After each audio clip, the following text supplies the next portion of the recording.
Hello friends, आज के video में डिस्कस करने वाले हैं LeetCode problem 416 that is partition equal subset sum. Problem में क्या है, we are given a non empty array nums containing only positive integers. अब आपको क्या करना है, आपको बताना है कि क्या आप आपके अरे को टू नॉन एम्प्टी सबसेट्स में पार्टीशन कर सकते हो such that sum of elements in both subset is equal. ठीक है, एग्जाम्पल देखने का प्रयास करते हैं। देखो यहाँ पे आपको एक अरे गिवन है 1 5 11 5, तो आप इसको टू पार्ट्स में पार्टीशन कर सकते हो सच दैट दो पार्ट्स का सम इक्वल हो। तो आप देख सकते हो 1 5 5 को आपने एक पार्ट में रखा तो इनका सम 11, 11 को आपने एक पार्ट में रखा तो उनका सम क्या हो गया 11। तो चलते हैं प्रॉब्लम के अप्रोच की तरफ। प्रॉब्लम क्या है, बहुत ही स्टैंडर्ड और बहुत ही बेहतरीन प्रॉब्लम है। तो हम इसको जानेंगे और इसको पूरा अच्छे से सीखेंगे क्योंकि ये कई सारी बड़ी बड़ी कंपनीज के इंटरव्यूज में पूछा जा चुका है। अब देखो, आपके पास एक गिवन सम है और आपको इसको टू पार्ट्स में डिवाइड करना है सच दैट इस इच पार्ट का सम क्या हो s/2 और s/2। ठीक है, अब एक बात तो यहाँ से आप एक एज केस आप सोच सकते हो। वो एज केस क्या कि अगर आपका एस जो है मीन्स आपका जो सम है अगर ऑड हुआ तो इस केस में आपका आंसर सीधा नो हो जाएगा। भाई जब आप ऑड रहेगा तो आप इसको दो पार्ट में कर ही नहीं पाओगे। जैसे कि देखो, अगर आपके पास इवन है 10 है तो आप एक पार्ट का सम आप 5 रखोगे एंड एक पार्ट का आप सम 5 रखोगे। लेकिन अगर आप 11 रखा तो आपने एक पार्ट का सम आप 6 रखोगे एंड दूसरे का आप 5। मींस आप कभी भी दोनों को इक्वल बना ही नहीं सकते। ठीक है, तो अगर एस आपका जो अरे के एलिमेंट्स है उनका सम अगर ऑड हुआ तो आपका आंसर सीधा नो हो जाएगा। ठीक है, अदरवाइज हम आगे बढ़ेंगे। ठीक है, अब देखिए आपके पास ये गिवन क्या है, अरे है, अरे ऑफ एलिमेंट्स है। तो आपको क्या करना है, दो पार्ट्स में डिवाइड करना सच दैट ईच पार्ट का सम क्या हो s/2 एंड s/2। तो मींस आपको, आप अगर एक चीज फाइंड कर लो, क्या पता कर लो, पता है कि अगर आपके पास आपको एक सबसेट ऑफ एलिमेंट्स ऐसा मिला जिसका सम s/2 में हो गया तो आपको चिंता करने की कोई जरूरत नहीं, क्योंकि भाई दूसरा सबसेट का सम अपने आप s/2 हो जाएगा। क्योंकि देखिए आपका टोटल सम क्या था s और आपने एक सबसेट फाइंड कर लिया जिसका सम s/2 है। तो भाई आपको ऑब्वियस सी बात है, भाई जो रिमेनिंग सबसेट होगा उसका सम तो s/2 ही होगा। तो मींस आपको क्या करना है, आपको ये फाइंड करना है। हमारी प्रॉब्लम क्या है, आपको पता ये करना है कि आपके गिवन अरे ऑफ एलिमेंट से s/2 सम पॉसिबल है क्या। क्योंकि अगर s/2 सम पॉसिबल हो गया ना तो रिमेनिंग पार्ट का सम s/2 ही होगा। ठीक है, तो आप हमारी प्रॉब्लम स्टेटमेंट क्या है, यू आर गिवन अ अरे ऑफ एलिमेंट्स। अब आपको अपने अरे ऑफ एलिमेंट्स में से एक ऐसा सबसेट चूज करना है सच दैट उनका सम क्या हो s/2। क्योंकि एक पार्ट का s/2 है तो रिमेनिंग का अपने आप s/2 हो जाएगा। ठीक है, तो हम एक एग्जांपल देखेंगे। सबसे पहला काम, जैसे देखिए अगर आपको एग्जांपल गिवन है 1 3 3। ठीक है, अगर ये आपको एग्जांपल गिवन है तो इस केस में आपका आंसर क्या हो जाएगा, इस केस में सीधा आपका आंसर हो जाएगा नो। क्योंकि भाई इनका सम क्या है ऑड, इनका सम क्या है 7, तो भाई इस केस में तो आपका आंसर ओ मतलब क्या हो जाएगा नो। ठीक है, अब एक और एग्जांपल देखेंगे। जैसे कि 1 2 एंड 3। ठीक है, 1 2 एंड 3 है तो सबसे पहले आप इनका सम चेक करो। तो आप इनका सम चेक करोगे तो सम इनका कितना आ जाएगा 6। ठीक है, आपको रिक्वायर्ड कितना है, आपको क्या फाइंड करना है कि भाई क्या आपके गिवन अरे ऑफ एलिमेंट्स में से थ्री सम में से कोई एक ऐसा सबसेट एग्जिस्ट कर रहा है जिसका सम 3 हो। क्योंकि अगर एक सबसेट का सम 3 होगा तो रिमेनिंग सबसेट का भी सम 3 ही हो जाएगा। ठीक है, तो आपकी रिक्वायरमेंट ये है। तो हम क्या करेंगे, हर हर एलिमेंट पे आप हो तो आपके पास चॉइस होगी क्या। आप मतलब कि जो भी एक सबसेट, आपको एक सबसेट फॉर्म करना है सच दैट वो सबसेट का सम क्या हो 3। ठीक है, तो आप किसी भी एलिमेंट पे तो आपके पास दो चॉइसेस होंगी। क्या आप अपने प्रेजेंट एलिमेंट को अपने सबसेट में चूज करोगे कि नहीं करोगे। आपके पास यही दोनों चॉइस होंगे। सपोज जैसे कि अगर आप 1 पे हो तो आपने 1 को ले लिया। ठीक है, तो 1 के साथ आप 2 को ले सकते हो, आप चाहो तो 3 को भी ले सकते हो। तो हम देखो 1 के साथ हम 3 को चूज करना कभी पसंद नहीं करेंगे, क्योंकि आप 1 के साथ 3 को लोगे तो आपका रिक्वायर्ड सम क्या होगा, वो 3 को क्रॉस कर जाएगा, 4 हो जाएगा। तो मींस हम 3 को चूज नहीं करेंगे। सिमिलरली अगर आपने अगर 1 लिया हुआ है तो आप क्या करोगे, 2 को चूज करो, क्योंकि 2 को चूज करने से आपके पास क्या हो गया, जो आपका सबसेट सम था 3 होगा। तो मींस हर एलिमेंट के पास, मतलब कि हर एलिमेंट के लिए आपके पास दो चॉइस होंगे, आप उसको चूज करो चाहे ना करो। ठीक है, क्योंकि आपने देखा 1 के साथ आप 2 को चूज करना पसंद करोगे एंड 3 को चूज करना नहीं पसंद करोगे। तो मींस आप अभी नहीं जानते हो ना कि भाई कौन से एलिमेंट के साथ किसको चूज करना। तो हम क्या करेंगे, पूरा बेसिक से ब्रूट फोर्स लिखेंगे कि भाई जितने भी पॉसिबल सबसेट के सम होंगे हम उन सबको जनरेट करेंगे और उसके बाद हम चेक करेंगे कि भाई आपका जितने भी सम जनरेट हुए उसमें 3 एग्जिस्ट कर रहा है कि नहीं। तो क्योंकि आपकी रिक्वायरमेंट क्या है 3, तो सबसे पहले आप क्या हो इंडेक्स 0 पे। ठीक है, और आपका जो करंट सम है, करंट सम जो आपका क्या है इनिशियली 0 है। ठीक है, अभी आपने किसी को नहीं लिया, सबसे पहले आप इंडेक्स 0 पे थे। तो आपके पास दो चॉइसेस है, जो आपका आप मतलब कि प्रेजेंट एलिमेंट को लो या फिर आप प्रेजेंट एलिमेंट को ना लो। तो अगर आप 1 को चूज करते हो तो मींस आपका करंट सम क्या हो जाएगा 1 हो जाएगा। और अगर आप 1 को चूज नहीं करते हो मींस हम जैसे कि हम यहाँ पे हमारी जो भी लेफ्ट एरोस होंगी ना उसमें हम चूज कर रहे हैं। ठीक है, और जो भी राइट एरोस होंगे उसमें हम नहीं चूज कर रहे हैं, नॉट चूज कर रहे हैं। ठीक है, लेफ्ट में मतलब चूज कर रहे हैं एंड राइट में हम चूज नहीं कर रहे हैं। ठीक है, तो देखिए अगर आपने 1 को चूज किया तो आपका करंट सम 1 हो गया, अगर नहीं चूज करते तो आपका सम 0 हो गया। ठीक है, फिर आप कौन से एलिमेंट पे आ गए 2 पे। अब यहाँ पे आपके पास क्या चॉइस है, आप तो या तो 2 को चूज करो या तो मत करो। तो देखो आपके पास दो रास्ते थे, एक 1 और एक 0, तब आपको दोनों में पॉसिबिलिटी ढूंढनी पड़ेगी। अगर आप 1 के साथ 2 को ऐड करते हो तो आपका सम क्या हो जाएगा, आपका सम हो जाएगा 3। और अगर आप 1 के साथ 2 को ऐड नहीं करते हो तो मींस आपका सम क्या रह जाएगा 1 ही रह जाएगा, क्योंकि राइट एरो क्या है नॉट चूज, हम 2 को चूज नहीं कर रहे हैं। ठीक है, सिमिलरली अगर आप 0 के साथ 2 को ऐड करते हो तो आपका सम क्या हो जाएगा 2। और अगर आप 0 के साथ 2 को ऐड नहीं करते तो आपका सम क्या हो जाएगा 0। ठीक है, यही रह जाएगा। फिर हम और आगे चलते हैं। अब आप पहुंचे मतलब थर्ड इंडेक्स पे। अब आप 3 के साथ 3 को ऐड करते हो तो मीन्स आपका सम क्या हो जाएगा 6। अगर आप 3 के साथ 3 को ऐड नहीं करते हो तो आपका सम क्या हो जाएगा 3। अगर आप फिर आप आए 1 पे, मीन्स हम सारी पॉसिबिलिटी एक्सप्लोर कर रहे हैं ना, तो देखो रिकर्सन की ट्री बनती चली जा रही है। पहले बार 2 चॉइस थी, अब अगले बार और जाओगे तो 2 इंटू 2 4 चॉइस हो गई। अब और अगले जाओगे तो 4 इंटू 2 8 चॉइसेस हो जाएंगे। ठीक है, आप पहुंचे मतलब आपके पास 3 है। ठीक है, अगर आप 1 में 3 को ऐड करते तो आपका सम क्या हो जाएगा 4, और अगर आप 3 को चूज नहीं करते तो आपका सम 1 ही रह जाएगा। 2 में आप 3 को ऐड करते तो आपका सम क्या हो जाएगा 5, एंड अगर आप 2 में 3 को ऐड मतलब 2 में आप 3 को ऐड नहीं करते तो आपका सम क्या हो जाएगा, आपका सम 2 ही रह जाएगा। ठीक है, ये हो गया। उसके बाद सिमिलरली आप यहाँ पे 0 में अगर 3 को ऐड किया तो आपका सम क्या हो गया 3, एंड नहीं ऐड करते तो आपका क्या हो गया सम 0। तो देखा आपके पास टोटल मतलब आपने सारी पॉसिबिलिटी एक्सप्लोर की, तो आपके पास 2 इंटू 2 टोटल कितनी 8 चॉइसेस आई। देखो हर 3 प्लेसेस थी, हर प्लेस पे आपके पास 2 चॉइसेस थी। तो आपका ओवरऑल मतलब आपने कितना 2 इंटू 3 चॉइसेस को एक्सप्लोर किया। ठीक है, तो मीन्स अगर आपके पास n एलिमेंट्स होंगे तो हर पोजीशन पे आपके पास 2 चॉइसेस होंगी, तो आप n एलिमेंट के लिए 2 to the power n choices होंगी। ठीक है, तो आप देखोगे आपके पास जो भी पॉसिबल सबसेट के सम आए क्या उसमें 3 एग्जिस्ट कर रहा है। तो अगर हम देखने का प्रयास करेंगे तो देखो यहाँ पे 3 एग्जिस्ट कर रहा है, मीन्स आपके गिवन अरे ऑफ एलिमेंट्स में एक ऐसा सबसेट एग्जिस्ट कर रहा है जिसका सम क्या है 3। अगर 3 है आपके पास तो आपको पता चल गया भाई कि एक अगला सबसेट जरूर एग्जिस्ट कर रहा होगा जिसका सम रिमेनिंग 3 होगा, क्योंकि आपका ओवरऑल सम क्या था 6। तो आपको फाइंड करना था कि भाई एक सबसेट का सम 3 हो सकता है, तो भाई 3 है, तो भाई रिमेनिंग सबसेट का सम अपने आप 3 होगा। तो मीन्स ये एक 3 हो गया एंड रिमेनिंग सबसेट का सम अपने आप 3 होगा। तो मीन्स भाई इस केस में आपका आंसर पॉसिबल है, क्योंकि आप देख सकते हो आप 1 एंड 2 को एक सेट में डाल दो एंड 3 को आप एक सेट में डाल दो। देखो तो मीन्स दोनों सबसेट का मतलब क्या है सम इक्वल है। तो वही हम क्या करेंगे रिकर्शन लिखेंगे और सारी चॉइसेस जितनी भी चॉइसेस हैं हम सबको एक्सप्लोर करने का प्रयास करेंगे। देखिए यहाँ ये रहा हमारा कोड n बराबर nums डॉट साइज। फिर सबसे पहले आपने क्या किया अरे के एलिमेंट्स का सम कैलकुलेट किया। अगर सम आपका ऑड है तो सीधा रिटर्न 0, क्योंकि भाई ऑड एलिमेंट्स है तो आप उसको 2 इक्वल पार्ट्स में डिवाइड नहीं कर सकते। अदरवाइज आपका रिक्वायर्ड सम क्या है सम बाय 2, मींस आपको आपके गिवन अरे ऑफ एलिमेंट्स में ऐसे एलिमेंट्स को चूज करना है सच दैट कि आपको करंट मतलब करंट सम क्या हो जाए रिक्वायर्ड के बराबर हो जाए। ठीक है, तो हमने क्या किया एक हेल्पर फंक्शन, हमको सारी चॉइसेस एक्सप्लोर करनी थी, आपको डेप्थ में जाना था, हर एलिमेंट पे आप पे जितनी भी चॉइसेस थी हमको एक्सप्लोर करना। तो हमने क्या किया इनके लिए बढ़िया सा रिकर्शन लिखा। रिकर्शन लिखना बहुत आसान होता है, और मैं मेरे फ्रेंड्स मेरी आप लोगों से गुजारिश है आप रिकर्शन कोई भी प्रॉब्लम हो रिकर्शन लिखने का प्रयास जरूर कीजिए, क्योंकि अगर आप रिकर्शन लिखते हो तो आपका डायनेमिक प्रोग्रामिंग बहुत स्ट्रांग बन जाएगा, बैक ट्रैकिंग स्ट्रांग बन जाएगा, ट्री स्ट्रांग बन जाएगा, ग्राफ स्ट्रांग बन जाएगा। मींस बहुत ज्यादा इंपॉर्टेंस है रिकर्शन लिखने का। ठीक है, तो आपको रिकर्शन लिखना जरूर आना चाहिए।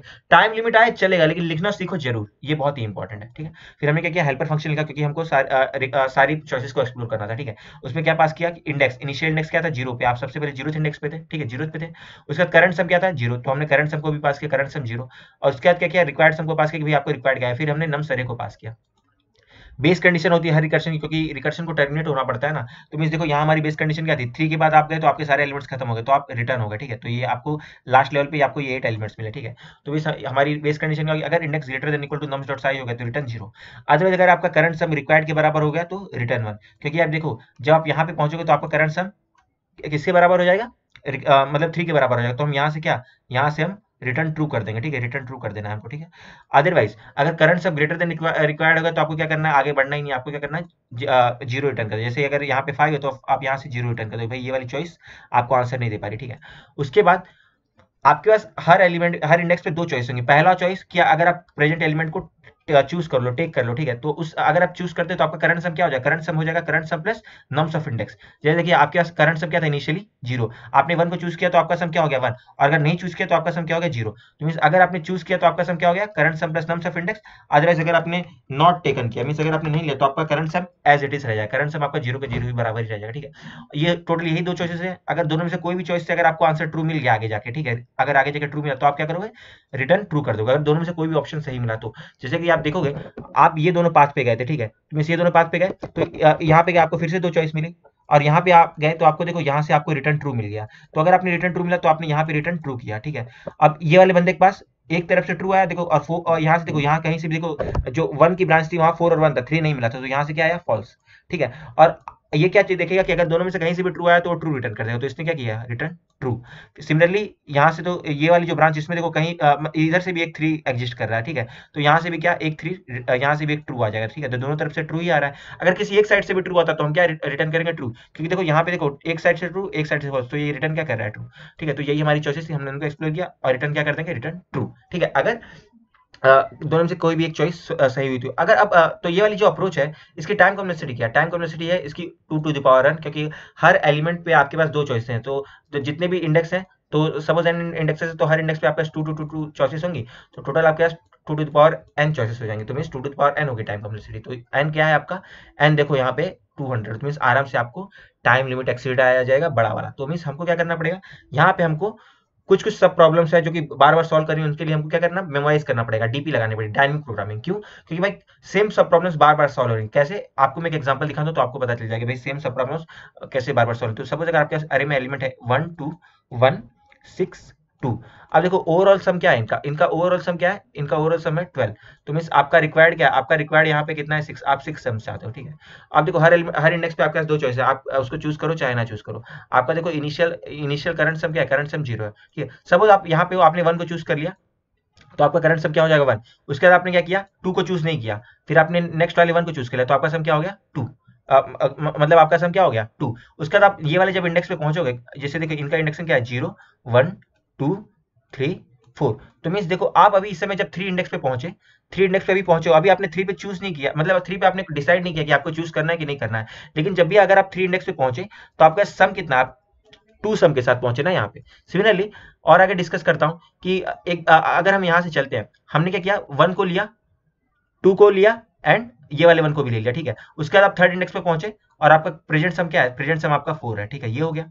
मीन्स कई सारी चॉइस हो सकती है, तो हम सबको मतलब कि जस्ट एग्जांपल ले रहे हैं कि कौन कौन सी चॉइस को हम एक्सप्लोर कर रहे हैं। फिर उसके बाद आप एक देखिए, अगर आपने क्या किया, 1 को चूज नहीं किया, फिर आप यहाँ पे पहुंचे 2 पे, 2 को आपने चूज कर लिया, ठीक है। उसके बाद ये नेक्स्ट वाले 1 को भी आपने चूज नहीं किया और आप सीधा 6 पे पहुंचे, ठीक है। तो मीन्स देखो यहाँ भी आप इंडेक्स 3 पे पहुंचे और आपके पास सम कितना है 2, क्योंकि आपने सिर्फ यही वाले 2 को चूज किया हुआ, ठीक है। तो अब आप देखिए, आपको चाहिए था कितना 6, तो अभी देखो आपका करंट सम क्या हो गया, देखो मींस हमारा पैरामीटर क्या, एक इंडेक्स है एंड दूसरा करंट सम। करंट सम अगर 2 है तो आपको यहाँ पे नीड कितने की, यहाँ पे आपको नीड है 4 की। यहाँ पे देखो करंट सम 4, तो आपको नीड कितनी है 2 की। मींस ये क्या है हमारा नीड, ठीक है। नीड क्या है आपको 2 की। फिर आप देखो करंट सम क्या है 2, तो आपको नीड कितनी है 4 की। तो अगर आप देखने का प्रयास करो, आप इंडेक्स 3 पर पहुंचे, आपने भी चूज किया नहीं है, ठीक है। फिर भी आप देखोगे तो 3 2 देखो दो बार सेम सब प्रॉब्लम सॉल्व हो रही है, ठीक है। मींस आपको क्या करना है, 3 से लेके जो रिमेनिंग इंडेक्सेस हैं, आपको उसमें कितनी नीड को सर्च करना है 4 को। 4 को देखो आप दो बार सर्च कर रहे हो, देखो 4 को आपने पहली चॉइस में भी सर्च किया एंड 4 को आप दूसरी चॉइस में भी सर्च कर रहे हो, ठीक है। तो मींस क्या हो रहा है, सेम सब प्रॉब्लम्स बार बार रिपीट हो रही है। आपने 1 1 को चूज किया, तब भी आपको थर्ड इंडेक्स से पे पहुंच के आपको 4 नीडेड सम सॉल्व करना है।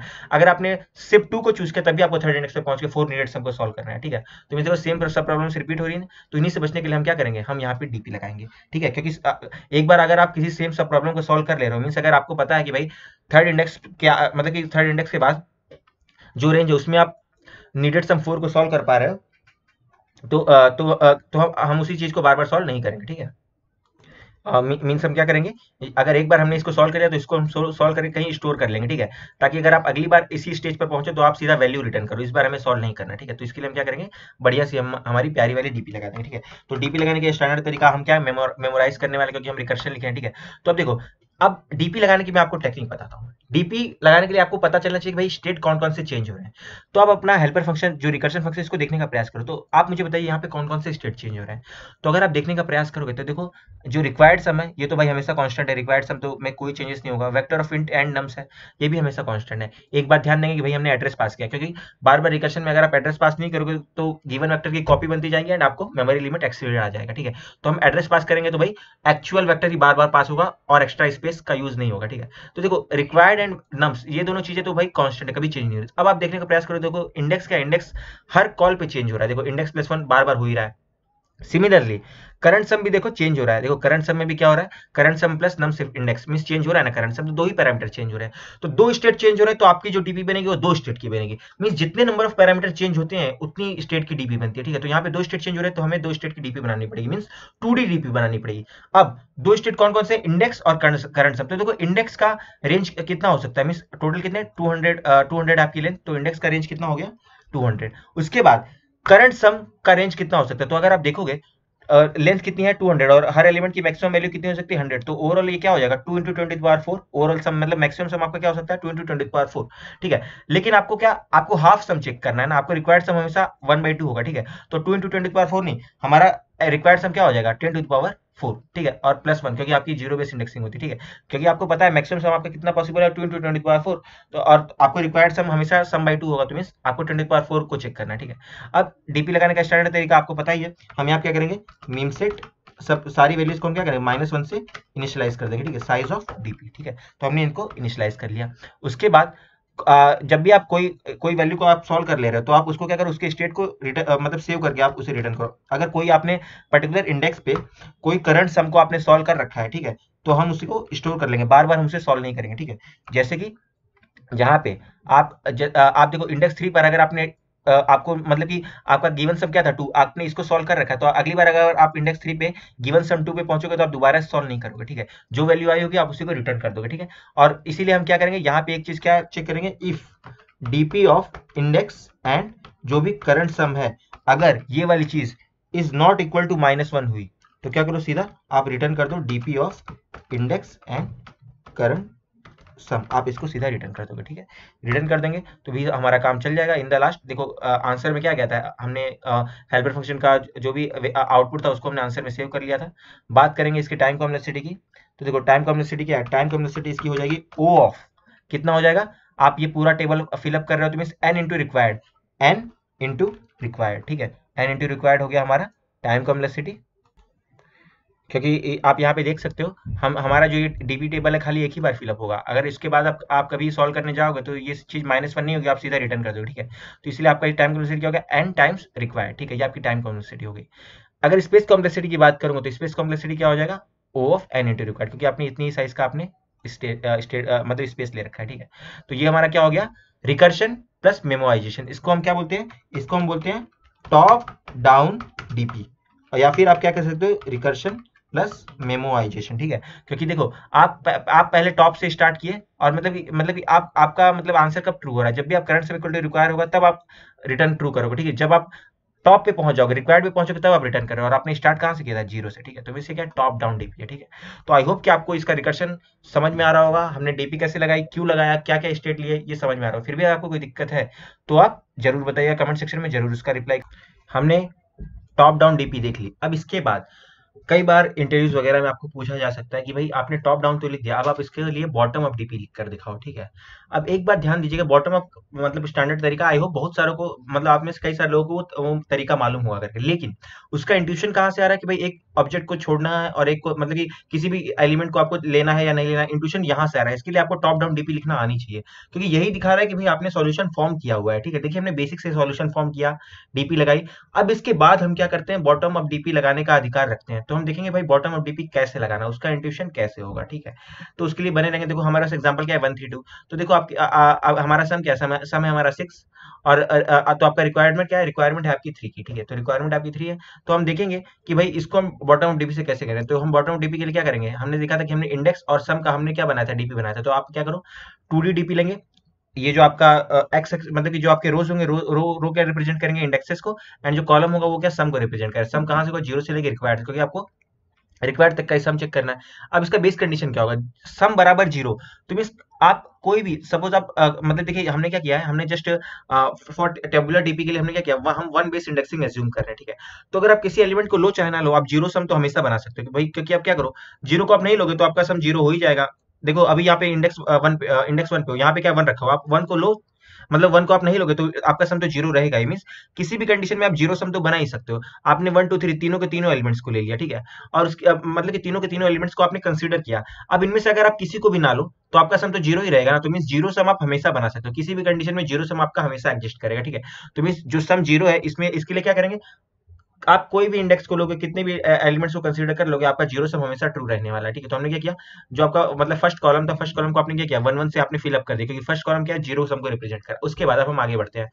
अगर आपके पास जीरो एलिमेंट होगा, कोई एलिमेंट ही नहीं होगा, तो भाई आप कोई भी सम आप नहीं बना सकते। तो भाई हम क्या करेंगे, जो आपका फर्स्ट रो है उसमें आप क्या करोगे, फर्स्ट रो के फर्स्ट कॉलम को छोड़ के रिमेनिंग जो कॉलम्स होंगे उनको हम क्या करेंगे, जीरो फिल अप कर देंगे। भाई एक भी एलिमेंट नहीं है तो आप कोई भी सम नहीं बना सकते।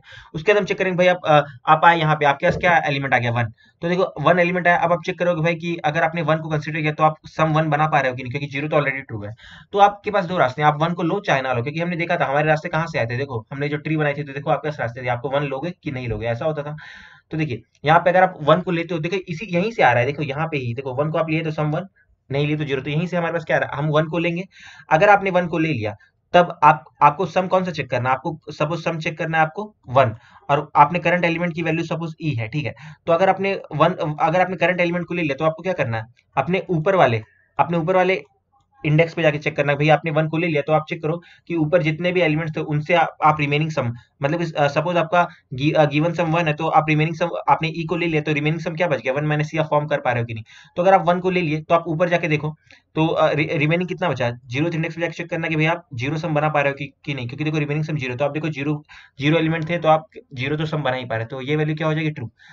तो एक रास्ता में आपने जब वन को लिया तो आपने वन को बना लिया। अगर आप वन को नहीं लेते तो आपको सीधा क्या चेक करना है, ऊपर वाले इंडेक्स पे क्या जाके चेक करना है, टोटल सम। टोटल सम कितना, वन ही था। तो ऊपर वाले इंडेक्स पे आप देखोगे तो वही ऊपर वाले इंडेक्स पे वन की वैल्यू जीरो है, तो मीन्स आप अगर आप नहीं लेते तो आपकी वैल्यू जीरो रहती, और आपने लिया तो आपकी वैल्यू वन हुई, ठीक है। तो मीन्स हमको दोनों पॉसिबिलिटी एक्सप्लोर करनी है। सिमिलरली आप टू पर आए तो यहाँ पे अगर आप वन को लोगे तो आपको ऊपर वाले एलिमेंट पे जाके चेक करना है, कौन से जीरो जीरो जीरो रो में जाके चेक करना है कि भाई आप रिमेनिंग सम आपको बनाना कितना है, टू, और आपने लिया वन को, तो रिमेनिंग सम कितना है, वन। तो जीरो पे जाकर चेक करना है कि भाई जीरो पे वन की क्या वैल्यू, तो कोई वैल्यू फॉल्स है। तो मीन्स अगर आप वन को लेते हो तब ये वैल्यू मतलब टू नहीं बना सकते। अगर आप वन को नहीं भी लोगे तो भी आप सीधा जीरो जीरो टू पे जाओगे, ठीक है। सीधा किस पे जाओगे, जीरो टू पे, कि भाई जब इतने एलिमेंट्स थे, मीन्स ऊपर वाले रो में थे, ऊपर वाले रो में टू बन रहा है कि नहीं, तो देखो टू तब भी नहीं बन पा रहा है, ठीक है। तो ये जीरो हो जाएगा। सिमिलरली थ्री भी क्या हो जाएगा, जीरो। अब और आगे चलते हैं। अब आप आ गए इंडेक्स टू पे क्या रखा हुआ है, थ्री, मीन्स हम यहाँ पे वन वेस इंडेक्सिंग एज्यूम कर रहे हैं। तो देखो थ्री आया तो देखो आप थ्री के आपको पहले कौन सा सम है, वन। तो भाई अगर कोई भी मतलब पर्टिकुलर एलिमेंट है, अगर वो गिवन सम से अगर बड़ा है तब तो भाई वो गिवन सम में कंट्रीब्यूट कर ही नहीं सकते। मीन्स अगर सपोज प्रेजेंट एलिमेंट की वैल्यू फाइव है और आप चेक कर रहे हो सम वन के लिए, तो भाई फाइव कभी वन के लिए कंट्रीब्यूट करेगा ही नहीं। तो अगर कोई भी पर्टिकुलर एलिमेंट अगर गिवन सम से बड़ा है तो आपको क्या करना है, सीधा पता है, आपको सीधा आई माइनस वन पे जो पर्टिकुलर सम की जो वैल्यू इसको ही आपको कॉपी कर देना डायरेक्ट। तो क्या है, थ्री देखो थ्री वन से बड़ा है, तो इसके ऊपर वाली वैल्यू पे देखो, आई माइनस वन पे देखो, वन की क्या वैल्यू, वन की वैल्यू वन है। मीन्स आप थ्री को नहीं कंसिडर करोगे तो रिमेनिंग जो एलिमेंट्स हैं वो रिमेनिंग एलिमेंट्स वन को बनाने की क्षमता रखते हैं। तो आपने क्या कर दिया, वन। आप आए टू पे तो भाई आप यहाँ भी आप थ्री को नहीं ले सकते क्योंकि थ्री टू से बड़ा है। तो आप देखो ऊपर वाले जो रिमेनिंग एलिमेंट्स है क्या वो बना पा रहे हैं, टू को नहीं बना पा रहे हैं, तो भी भाई नहीं बन सकते, क्योंकि आप थ्री को भी नहीं ले सकते, मीन्स ऊपर वाले भी नहीं बना सकते। फिर आप थ्री पर आए तो थ्री पे आए तो आप देखो थ्री इक्वल है थ्री का, तो मीन्स आप क्या चेक करो, अगर आप एक बार थ्री को लोगे तो रिमेनिंग सम आपका क्या बच जाएगा, मीन्स रिमेनिंग सम क्या बच जाएगा आपके पास, जीरो, ठीक है। मीन्स अगर आपने लिया थ्री को तो रिमेनिंग सम क्या बच गया, जीरो। तो आप आई माइनस वन इंडेक्स पे जाओ, मीन्स आपका पर्टिकुलर इंडेक्स क्या है, टू। तो आप रिमेनिंग कितना बच गया, जीरो। तो आप ऊपर वाले इंडेक्स पे जाके चेक करो भाई जीरो बन पा रहा है क्या, तो देखो जीरो हमेशा ट्रू है। तो देखो वन इंडेक्स पे जीरो ट्रू है, तो मीन्स ये वाली वैल्यू क्या हो जाएगी, ट्रू की। भाई आप थ्री अगर मतलब थ्री को लोगे तो आप थ्री बना पाओगे। अगर थ्री को आप नहीं लेते तब देखो रिमेनिंग मतलब कि रिमेनिंग जो आई माइनस वन, मतलब आप देखो, आप अगर पर्टिकुलर एलिमेंट ई को आप ले रहे हो तो आपको क्या चेक करना है, ऊपर वाले रो में जाके चेक करना है रिमेनिंग एलिमेंट्स में। आप पर्टिकुलर सम आर के लिए चेक करो, तो ऊपर वाले एलिमेंट्स में जाके आर माइनस ई ये वाला वैल्यू ट्रू है कि नहीं। अगर आप टेक कर रहे हो तो, अगर आप नहीं टेक कर रहे हो तो आप क्या करोगे, ऊपर वाले एलिमेंट्स मतलब रिमेनिंग एलिमेंट्स में जाके चेक करोगे कि भाई रिक्वायर्ड सम बना पा रहे हैं कि नहीं। तो आप ऊपर में चेक जाके अगर थ्री को लेते हो तब देखो भाई वन जीरो सही है। अगर आप थ्री को नहीं लेते तो देखो वन थ्री फॉल्स है। तो मीन्स हम क्या करेंगे, लेंगे करके दोनों में से कोई भी वैल्यू अगर ट्रू होगी, ये देखिए ये जो दो वैल्यूज है दोनों में से कोई भी वैल्यू अगर ट्रू हुई तो मीन्स आपका पर्टिकुलर वैल्यू क्या हो जाएगा, किसका, ई एंड आर का, वो क्या हो जाएगा, sorry means I and R का वो क्या हो जाएगा, वो हो जाएगा ट्रू, अगर दोनों में से एक वैल्यू भी ट्रू हुई। अदरवाइज पर्टिकुलर जो I R mean index and required sum का जो होगा वो क्या हो जाएगा, फॉल्स, ठीक है। अब देखो थ्री के लिए होगा, उसका सिमिलरली आप यहाँ पे अगर आप वैल्यूज फिल करते जाओगे तो देखो यहाँ पे थर्ड इंडेक्स पे क्या रखा हुआ है, टू। तो देखो टू क्या है, वन से बड़ा, तो ऊपर की वैल्यू कॉपी करते हो। अब देखो टू में आप अगर आप टू को कंसीडर करोगे तो ऊपर वाले इंडेक्स पे देखो जीरो ट्रू है, तो ये भी वन हो जाएगा। अब देखो थ्री है, अगर आप टू को कंसीडर नहीं करोगे तो भी ये ट्रू है, अगर आप टू को कंसीडर करते हैं तो भी देखो ऊपर वाले रिमेनिंग सम कितना है, वन, ऊपर वाले इंडेक्स में वन ट्रू है, तो देखो ये ओवरऑल वन हो गया। अब आपको क्या चेक करना है, आपको चेक करना है डीपी ऑफ एन, मीन्स आपने सारे एलिमेंट्स को कंसीडर कर लिया, उसके बाद आप रिक्वायर्ड सम बना पा रहे हो कि नहीं। तो आपका एन क्या है, आपके पास टोटल थ्री एलिमेंट्स है और आपका रिक्वायर्ड सम कितना है, थ्री। तो आप three three DP of three three की वैल्यू चेक करो, तो डीपी ऑफ थ्री थ्री पे क्या है, वन रखा हुआ है, मीन्स आप रिक्वायर्ड सम बना पा रहे हो, ठीक है। तो ये क्या हो गया हमारा bottom up DP. Bottom up DP क्यों, क्योंकि आपने पहले चेक किया जीरो सम बन रहा है कि नहीं, फिर आपने वन सम चेक किया, फिर आपने टू सम, फिर आपने थ्री सम। आप बॉटम से बढ़ देगा, पहले आप जीरो नेक्स्ट पे थे, फिर आप वन पे, फिर टू पे, फिर थ्री पे, ये सब बॉटम से ऊपर पर, इसलिए क्या है बॉटम अप। तो हम देखेंगे इसका कोड हफ्ते को बेटर अंडरस्टैंडिंग मिलेगी। देखिए ये रहा सबसे पहला काम, बेस कंडीशन, अगर सम ऑड है तो सीधा हम रिटर्न जीरो कर देंगे, अदरवाइज रिक्वायर्ड सम आपका क्या है, सम बाई टू, ठीक है। फिर ये क्या हमने डीपी टेबल बना लिया, सारी वैल्यूज को जीरो से इनिशियलाइज किया। अब देखो फर्स्ट कॉलम की जो भी वैल्यूज हमने सबको क्या कर दिया, ट्रू कर दिया। देखो आप जीरो हमेशा बना सकते हो, ठीक है। तो हमने क्या किया, सारी रो में ट्रीट किया और डीपी फाइव जीरो वन कर दिया। उसके बाद हम क्या करेंगे, अपने सारे इंडेक्स इंडेक्सेस को इटरेट करेंगे 1 बेस इंडेक्सिंग, फिर 1 से लेकर रिक्वायर्ड सम तक हम इटरेट करेंगे, क्योंकि 0 हमेशा ट्रू है तो 1 से आपको रिक्वायर्ड सम 3 तक हम इटरेट करेंगे, ठीक है। उसके बाद अगर कोई पर्टिकुलर एलिमेंट अगर मतलब आपका प्रेजेंट एलिमेंट की वैल्यू ई है, वो अगर आपके रिक्वायर्ड सम से मतलब जो भी आपका सम जी है उससे बड़ा है, तब क्या करोगे, आप उस एलिमेंट को सीधा क्या करोगे, टेक नहीं कर सकते। तो अगर आप उसको टेक नहीं करोगे तो रिमेनिंग एलिमेंट्स कितने बचे ऊपर, मतलब i-1 रिमेनिंग एलिमेंट्स, उसमें आप चेक करोगे भाई आप जे सम बना पा रहे हो कि नहीं, ठीक है। मींस देखो अगर आप कंसीडर नहीं करते तो आपको क्या देखना, i-1 के भरोसे आप रिक्वायर्ड सम बना पा रहे हो कि नहीं, ठीक है। अदरवाइज अगर आप कंसीडर करते हो तो क्या देखोगे कि i-1 के भरोसे रिक्वायर्ड माइनस ई सम बना पा रहे हो कि नहीं, ई क्या है, करंट एलिमेंट की वैल्यू, ठीक है। तो अगर आप कंसीडर करोगे, कंसीडर कर सकते हो तो क्या चेक करोगे भाई i-1 और ऊपर में क्या जे माइनस, मतलब जे माइनस ये क्या है, रिक्वायर्ड सम है आपका, आप ऊपर वाले एलिमेंट्स के थ्रू रिमेनिंग सम बना पा रहे हो कि नहीं, अगर आप छोड़ देते हो तब आप बना पा रहे हो बना पा रहे हो कि नहीं। तो देखो अगर नम्स जो मतलब वैल्यू है ई, अगर वो करंट सम मतलब जे से बड़ा हुआ तब तो आपको क्या करना है, टेक नहीं करना। अदरवाइज आप टेक या नॉट टेक दोनों ऑप्शन आप ले सकते हो, ठीक है। दोनों में से कहीं से भी आपको ट्रू मिल गया तो आपका आंसर ट्रू, ये देखो आपको ऑप्शन 1 ऑप्शन 2 कहीं से भी ट्रू मिलता है तो आपका आंसर ट्रू। तो देखो वहीं से ये वाली चीज आई है, ठीक है। In the last DBF N and req आपको रिटर्न कर देना, ठीक है। तो देखो time complexity N into required and space complexity क्या हो गया, एन इंटू रिक्वायर्ड, ठीक है। क्योंकि आपने क्या किया, ये एन इंटू रिक्वायर्ड आपने लूप चलाया, स्पेस कॉम्प्लेक्सिटी कितनी है, एन इंटू रिक्वायर्ड, ठीक है। स्पेस कॉम्प्लेक्सिटी भी अपनी कितनी है, एन इंटू रिक, क्योंकि आप क्या करो, इतनी बड़े जो n+1 रिक प्लस वन वाला टेबल इसको आप फिलअप करो, ठीक है। अब आप यहाँ पे एक चीज गौर करने का प्रयास करेंगे, बॉटम ऑफ डीपी लिखने का फायदा क्या है पता है यहाँ पे आप स्पेस भी ऑप्टिमाइज कर सकते हो। मीन्स हो सकता है कि इंटरव्यू में आपने पहले टॉप डाउन लिखा, फिर आपने बॉटम अप लिखा, ये क्या है, ये वाला चीज बॉटम अप, उसके बाद भी हो सकता है कि इंटरव्यूअर आपको बोल दे कि आप इसमें स्पेस ऑप्टिमाइज करो। तो स्पेस ऑप्टिमाइज हम कर सकते हैं कैसे, हम ऑब्जर्वेशन करेंगे। देखो जो भी आप फॉर लूप चला रहे हो, आप टेक नहीं कर रहे हो तभी आपको कौन सा है, i-1 अपने ऊपर वाले रो को देखकर ही आप अपना काम कर रहे हो, ठीक है। मीन्स अगर आप टेक नहीं करते हो और आपको आपको कितना सम बनाना है, आर सम, ठीक है। तो आप i-1 आर में जा रहे हो, अगर आप नॉट टेक करते हो, अगर आप टेक कर रहे हो तभी आप i-1 में जाके आपका रिमेनिंग सम क्या बच जाएगा, आर माइनस, आप उसको चेक कर रहे हो, ठीक है। तो आप लो चाहे नहीं लो, लेकिन आपको क्या ऊपर वाली रो में ही देखना है ना। तो मीन्स अगर आपको जस्ट अपने ऊपर वाले रो की जरूरत है, आपको आईथ रो को फिल करने के लिए आपको i-1 रो की जरूरत है, ठीक है। आप देख सकते हो यहाँ भी i-1 जे और यहाँ भी i-1 J and i-1 J and मतलब i-1 और j minus n minus i-1, ये क्या है, रिमेनिंग सम, ठीक है। आपको ऊपर वाले रो की जरूरत है, तो आप क्या कर सकते हो पता है, यहाँ पे आप स्पेस भी ऑप्टिमाइज कर सकते हो, क्योंकि जब आपको सिर्फ एक ऊपर वाले रो की जरूरत है ना, तो आप सिर्फ अपने ऊपर वाले रो को ही मेंटेन करके रखो ना, बाकी सारे रो का क्या काम। तो मीन्स हम देखते हैं यहाँ पे हम कैसे ऑप्टिमाइज कर सकते हैं, ये देखिए यहाँ पे आपके पास क्या है, आप क्या करो, रिक्वायर्ड जो भी आपका रिक्वायर्ड सम उतनी उतने साइज का आप क्या करो, 1D एरे ले लो, ठीक है। 1D एरे ले लो और उसमें क्या करो, जो भी जीरो सम है, मींस आपको कितना 0 1 2 3 इन सारे सम को चेक करना था, जैसे ऊपर यहाँ पे था ये टॉप डाउन में, ठीक है। तो मतलब ये 2D स्पेस में, अब यहाँ पे हम 1D स्पेस लेंगे। तो देखो जीरो सम आप हमेशा बना सकते हो, इसलिए आप जीरो क्या कर दो, ट्रू, एंड बाकी सारी वैल्यूज को आप फॉल्स कर दो, ठीक है। उसके बाद आप क्या करो, 1 बाय 1 अपने सारे एलिमेंट्स को आप इटरेट करो। पहले मतलब हमारे एलिमेंट्स का ऑर्डर क्या है, 1 3 एंड 2, ठीक है, 1 3 2। तो आप पहले क्या किया, आप 1 पे आए, ठीक है। तो आपको क्या करना है, आपकी लूप कहाँ से चलानी है, आपको चलानी है अपनी लूप रिक्वायर्ड से, एंड रिक्वायर्ड से कहाँ तक ले जानी है आपको, जो भी आपका नम्स ऑफ आई जो भी एलिमेंट होगा वहां तक ले जाना है, ठीक है।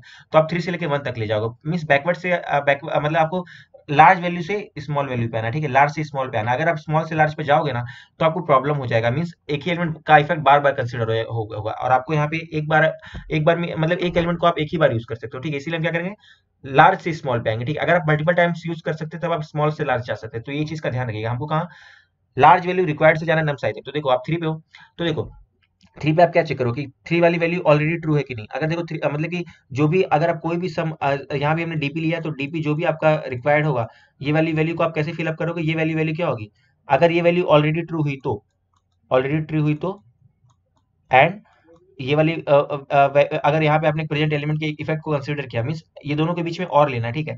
तो रिक्वायर्ड माइनस अगर प्रेजेंट एलिमेंट की वैल्यू है ई, आपको इन दोनों में से कोई भी वैल्यू ट्रू हुई तो आपको क्या हो जाएगा, ट्रू।